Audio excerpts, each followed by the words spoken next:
è Vincenzo Albano. Son chi Vincenzo Albano? A legge. E che tenga a spartere la legge. Che reghi sto mandato di cattura? Chi sa permesso? Chi sa permesso mi viene accusato?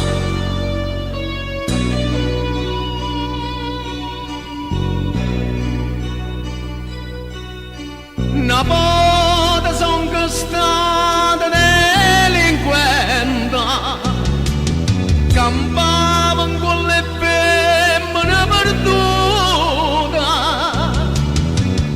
ma mo sto nome l'ha già cancellata,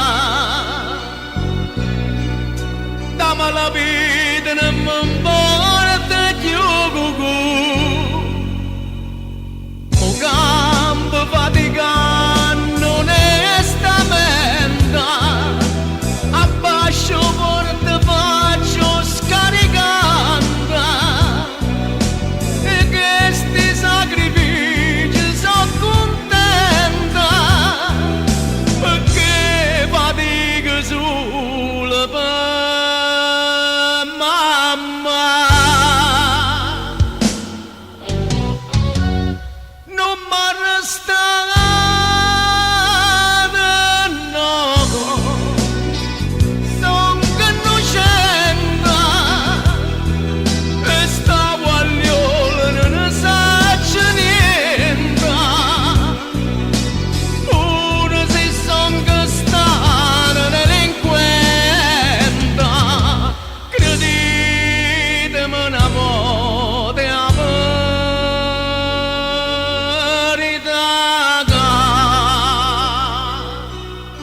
non mi mettete ancora sti manette, per carità, sta per venire mamma, non voglio che avete sta scena innanzi all'occhio, non faccio resistenza, ma non mi ammanettate per pietà.